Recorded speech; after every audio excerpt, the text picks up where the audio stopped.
was your highlight whilst writing this book? Actually, probably a couple of highlights was the editing process. So I actually found professional editors. I got a professional female editor, a professional male editor, and I asked the female editor to do a sensitivity check. And I learnt an enormous amount from both the editors, and even more so, much to my surprise, from the sensitivity check. And it wasn't so much about using language that was inappropriate, it was more, well, can you explain what you mean by nicked, or can you explain what you mean by prisoner? Right? Like for me and Mark and Colin, it's obvious what a prisoner is, someone who's nicked. But, but for every other normal human being, a prisoner is someone in prison. And so she was able to pick up on lots of these things. And she also asked me to explain about areas which I'd sort of alluded to, but not gone into much detail. And so I thought, I asked her to do a sensitivity check. She sent back her findings, and I thought, I'll knock this out in a weekend. 2 months later, I finally finished. But I think that was probably the highlight, was I learned enormous amount from the feedback I got from those people, which I really appreciate.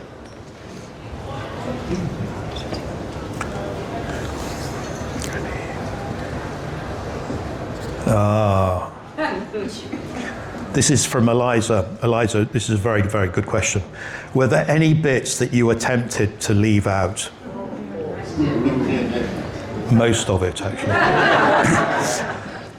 No, I mean, if I'm completely honest, there is one bit that I really wasn't sure about whether to put it in or not, and that was a sexual assault that happened actually before I joined the police.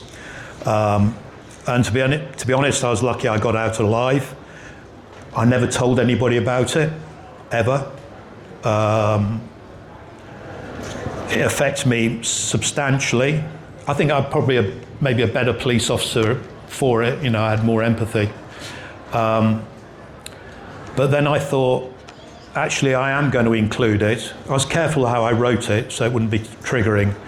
And the reason I decided to include it was to be vulnerable, because I know that a lot of people, particularly for females, this isn't an isolated experience for, an all too, unfortunately, high percentage. So I thought, if I really want to connect with people, this would be actually a good way of doing it. So even this evening, I feel my legs going, I'm not sure about this. But on reflection, I'm pleased I've done it. And the other interesting thing is, I was still having screaming nightmares until about 2 months ago. So I've been having these for like 40 years. And I wasn't really aware of them. And then my daughter's been sharing with me, and she sort of said, it's really scary. But since I put it in the book, and since I sent it off to advanced readers, the nightmares have stopped. So, Eliza, very good question.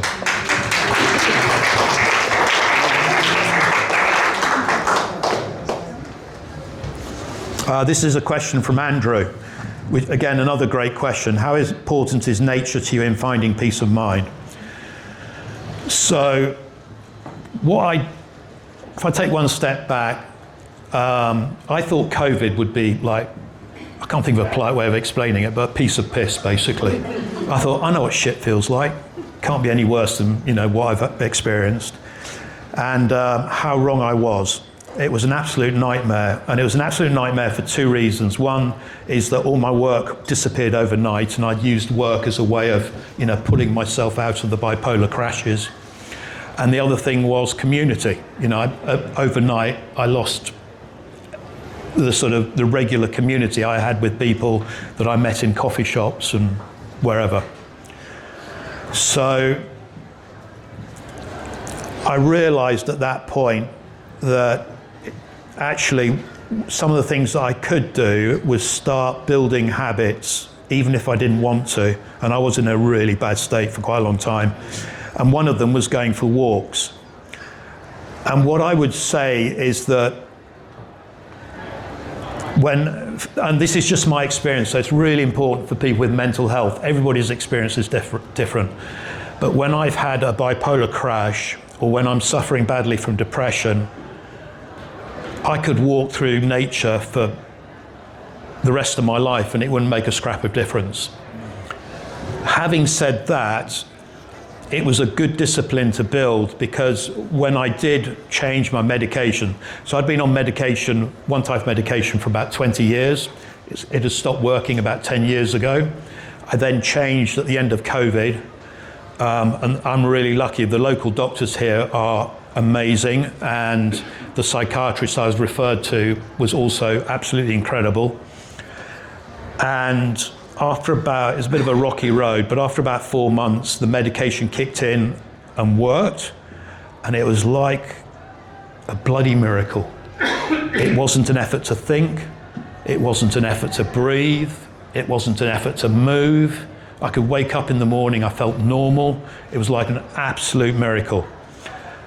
And that's when nature kicked in. So I would, even now, there's a Japanese film called Perfect Days, which is about, this is relevant by the way, which is about a toilet cleaner in Japan. And it's about his appreciation of his days. And it's just small things like, the sun coming through the trees, beautiful buildings, interesting sort of views. And that's my experience at the moment. I walk out and the first thing I do is look up at the sky, the clouds. And it sounds a bit corny, but those are things, now that my medication's sorted and I have that peace of mind, it is in fact nature that I find immense sort of joy from. So thanks, Andrew.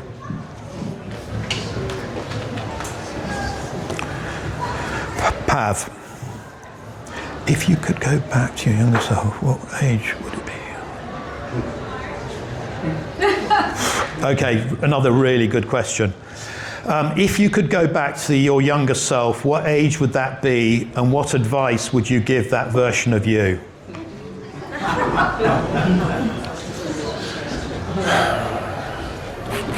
You see, I think that's a really, I could be flippant, so I'll do the flippant one first. I'll go back to when I was 17. I should have gone and seen the Pistols. I should have seen the Clash more. And with my mate Chris, so I've got at least one fellow punk rocker here. Just gone to more gigs. It was an amazing time. So that's one answer. The second answer is, I think it's really difficult because when I was growing up, so we're talking late 60s, 70s, I was a teenager in my late 70s, I wouldn't have known what to say to myself because there just wasn't the knowledge there wasn't the language. When I was in the Met, there was no way I was going to tell somebody what was going on in my head. I'd rather, walk through a plate glass window. There's just no way. So I think it's a really difficult question because I wouldn't have had the language or the understanding to have told myself something. And even if I had told myself something, I wouldn't have known what to do with it. So funny enough, I met someone, again, who I was in the Met Police with, and we were constables together. And I met them recently, and we hadn't seen each other for about 40 years. And I said to them, oh yeah, and it turned out I was dyslexic. And they went, yeah, I know that. What? She said, yeah, night duty. A sergeant came up to me and gave me one of your reports and said, read this, you're a school teacher, weren't you? What do you make of this? And she said, I read it, and I just looked at him and said, he's dyslexic. I had no idea. But even if she had told me, oh God, I didn't mean to say, even if they had told me, I wouldn't have known what to do with that information. And it wouldn't have made a difference because I, wouldn't have known what to do. That one's kind of linked in a way. Okay. This is from Helen. Helen was, when I set up my own business, Helen was probably the first person I met to talk about what route I should take. And her advice was to go it alone. Don't tie myself with someone else. And I'm really pleased I took that decision. In fact, there's also a couple of people here who are one of my very first clients, so it's good to see you as well. So what is the one life lesson you would like to give young people today?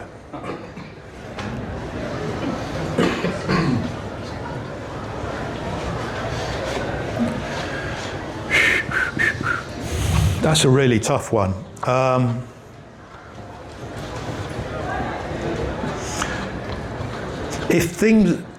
know what I'd tell them.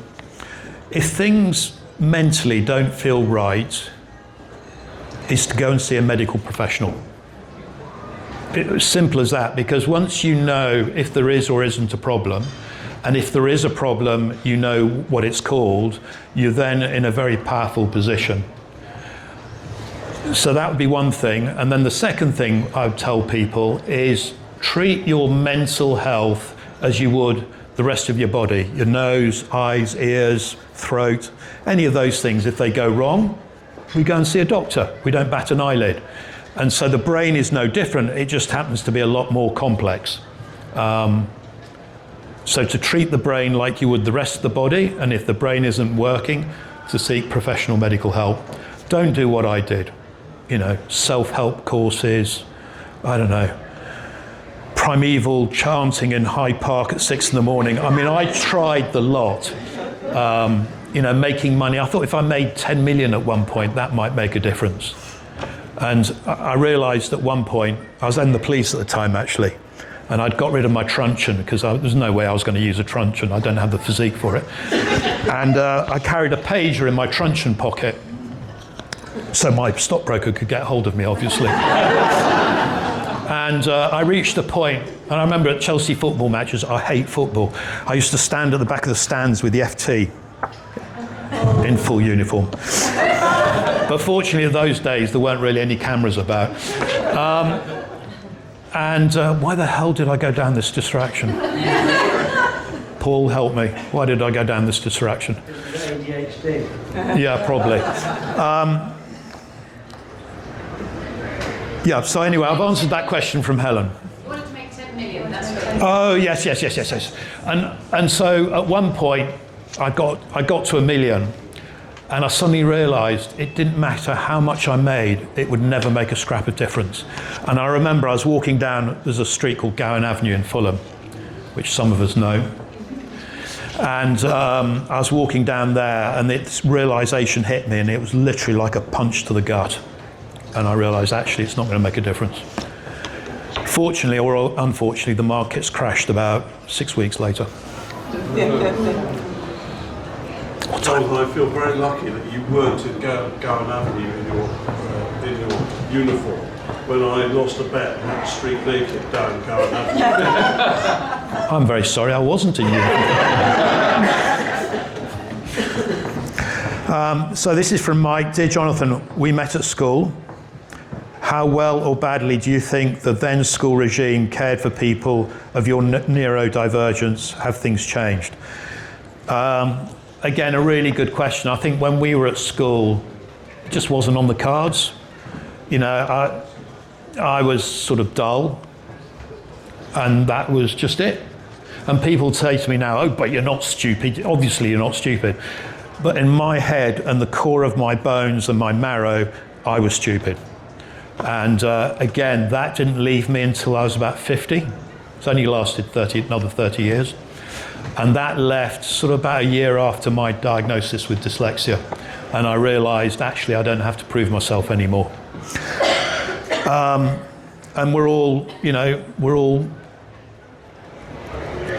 sometimes good, sometimes bad, but we're all human. Have things changed? Well, I've been back to the school a few times, and difference between night and day. They have like really comprehensive department which helps people, assesses people, gives people help.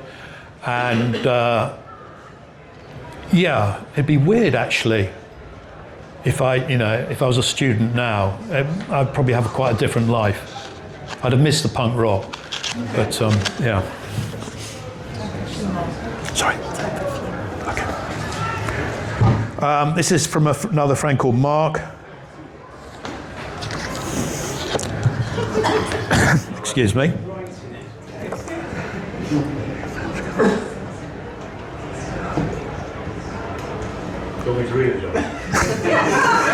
I've got it. Mark's just revealed himself. So basically, Mark and I used to do cross-country running, and it was the one thing I enjoyed, and the shittier the weather, the more I enjoyed it.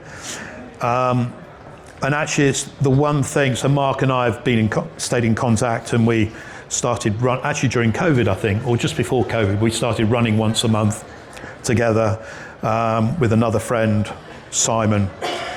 And running for me has always been important. Sometimes I've been able to do it, sometimes not because of injury. But generally, it's the one thing I really enjoy doing and still really enjoy doing. And the weird thing is, I run, so I get changed down on Pall Mall and then I run around St James's Park and I run exactly the same route every single time. And I love it. You know, it's down Pall Mall, which looks a bit like an avenue in France, and then, you know, sort of round back at the park. Yeah, it's absolutely fantastic. An extra run of horse cars parade. Sorry? An extra circuit of horse cars parade. Yeah, sometimes. You didn't actually read the question.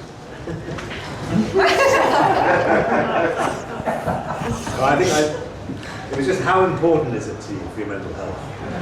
Oh, right. So this is the interesting thing. I mean, I've read in quite a few places that, you know, if you've got depression or things aren't good, then, you know, exercise is really good. Unfortunately, that's not my experience. So again, when I have a bipolar crash or the depression's bad, I will try and force myself to exercise, but I know at the end of it, I won't feel any different. However, if I force myself to exercise, I'm still keeping fit. So as and when things change, I will still be fit.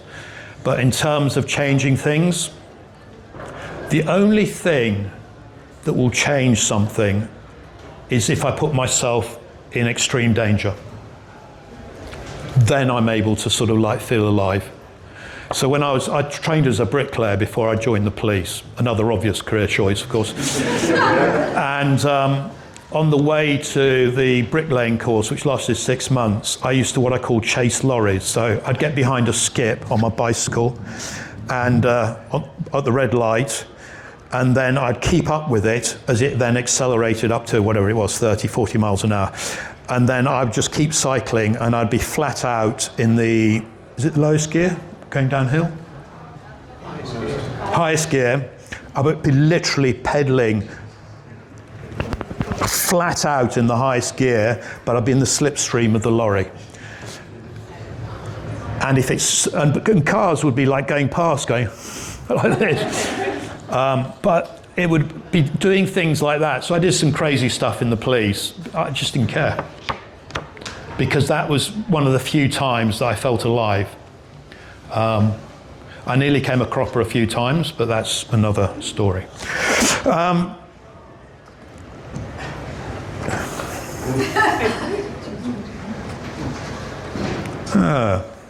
for one more question. One more. So this is from another friend, Mark, about AI and artificial intelligence and peace of mind. And actually, this is a really, really brilliant question. So I was introduced to AI, I'd sort of avoided it because it just sounded too complicated, by a friend of mine, Chris, who's just here. And I think it was about February, March this year. Last year. Was it last year? Last year, you got me into it. Oh, right, okay, so it was last year. And for me, in terms of peace of mind, AI is transformational. And the reason for that is particularly because of the neurodiversity and dyslexia. It means that I have a continual expert at my right-hand side, whether it's law, IT, project management, and I can get things answered really quickly and I can assess whether the answer is sensible or not. So that makes a huge difference. And that, that sort of communication happens in a really fast time period. Whereas before I'd have to send it to someone, then wait a couple of days, and it would come back. I'd look at it, not quite right, and send it to them. And now all of that sort of 1 week process is done in about 10 minutes. The other thing that is transformational for me, again, because of the neurodiversity, is so I will produce my core content. So the book, when I was doing the book and I finished it and did all the editing, I didn't use AI much at all. And it's only really since then. But the reason it's so powerful, because of the neurodiversity, is that I will produce the first draft, I may or may not edit it, and then I'll upload it, and I say to whichever one I'm using, please can you edit this in my tone, using my language, using my syntax, in a professional, engaging way. And so before, that would have gone to a copy editor. 2-3 days later, it would come back. Again, I looked at it, sent it off again, come back. And now I'm able to get, and I can assess whether something's good and professional or not, I'm able to get really good quality work, higher quality than I could produce, within literally seconds. So for me, and for other people who are neurodivergent, it is the dog's bollocks. Great. Thank you.